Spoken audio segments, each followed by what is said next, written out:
And of course, B is the longitudinal bisection of the rear foot, which I had mentioned is just the lateral calcaneus just moved over, and it creates an angle C. So C is going to be the calcaneal angle. 17 to 20 degrees is the norm there. And what that helps us to understand really is how the talus is functioning in reference to the rest of the foot. And again, the ankle sits on top of the talus, so the talar head is a component of the ankle joint, or ankle mortise. So this is important to understand how that is functioning. And in this case, line D is simply the lateral aspect of the cuboid, coming down to the midsection of the calcaneus, creating angle E. Now, with pronation, the angle above 21 degrees, and with supination, the angle is less than 16 degrees. So if you can imagine with pronation, one part of pronation is that the talar head plantar flexes. So by torquing and dropping, we're increasing this angle here. So as that angle gets higher than 20 degrees, so meaning 21 and above, that most probably is going to be a pronated foot, because that is telling us the behavior of the talus in reference to the foot. And again, if the talus is going the other way, the opposite way, so it's coming further this way and turning, so that angle decreases. So that's usually what we're going to see in a supinated foot type.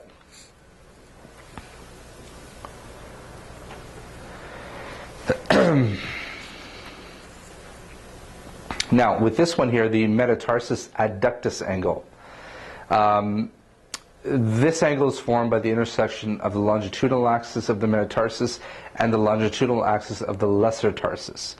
So the ideal angle is 16 to 18 degrees. And again, we're just looking at reference points to help determine what type of footwear we're going to be dealing with. So if the angle is above 20, the adduction of the metatarsals will make the medial aspect of the first MPJ more prominent and can contribute to hallux abductor valgus. So that means that as this angle increases, as we're getting a shifting of the met shafts, this aspect of the met head is going to become more prominent. And you can imagine that the hallux is sitting just right above this here. So as this begins to turn this way, the hallux wants to remain the same, but it ends up turning. And that creates a prominence on the medial part of the first MPJ, which technically is a hallux abductor valgus condition. So we can help to understand with radiographs if a condition is coming up, meaning with a patient, if they're experiencing some sort of pain anywhere in the ball of the foot or the met heads, and we've done some comparative radiographs like this, we can see the shift or progression of the first, thereby contributing to an HAV condition. So we know that that may be coming up. So we can take steps to make sure that doesn't happen. Intermetatarsus angle. So this is simply bisection of the first and the second met head. And again, it is just helping us to understand how the hallux is behaving in comparison to the rest of the met shafts. And that can really help us to see whether or not we're already in a problem state as far as the first MPJ goes or not. So normal angle is 8 to 10 degrees. So anything more than 10, then we're definitely getting into that category here. So if this is increasing, then we know that this is shifting, or at least these ones are shifting away. But it's creating a gap between the first and second toe. So when the gap is created, the first becomes a little more mobile as well. So that doesn't help because, and this is where vertical ground reaction forces can take effect. If the gap is increasing, this becomes less stable. So vertical ground reaction forces can push the first MPJ or first mesh vertically or dorsiflex. So that leads the foot to become very, very unstable. And that can again lead to secondary problems as well.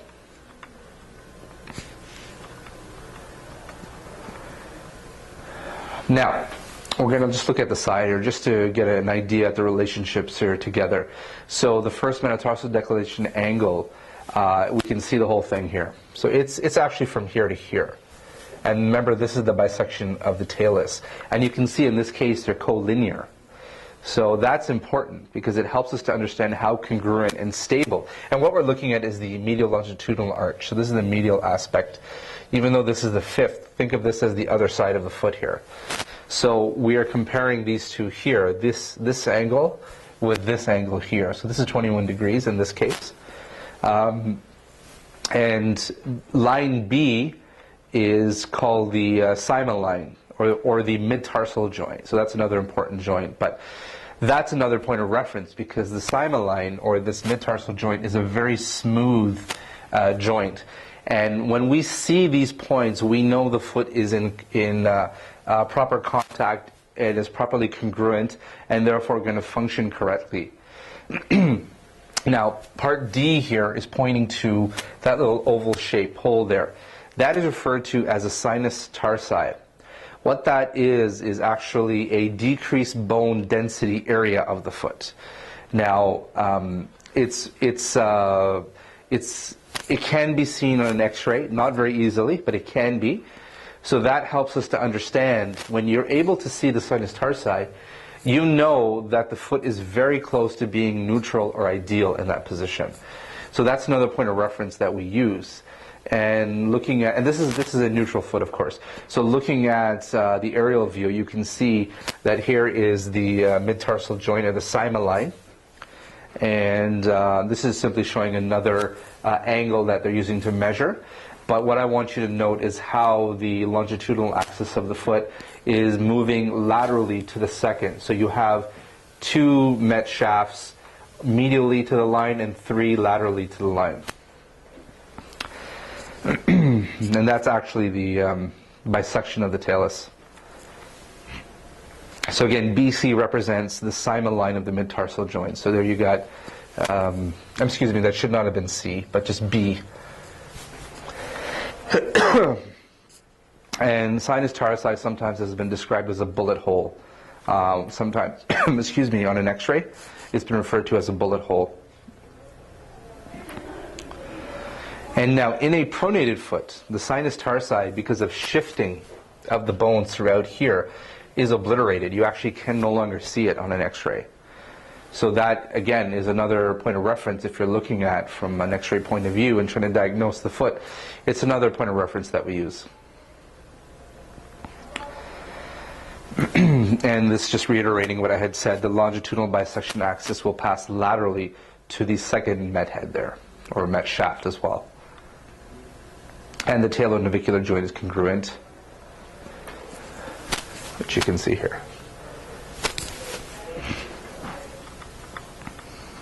Now, in this case here, though, we can actually see it on the radiograph because the axis for the talus, excuse me, is no longer parallel nor collinear with the axis of the first metatarsal shaft. So you can see clearly that it's dropped below. And of course, that gives us an idea of how the rear foot is behaving in relation to the midfoot.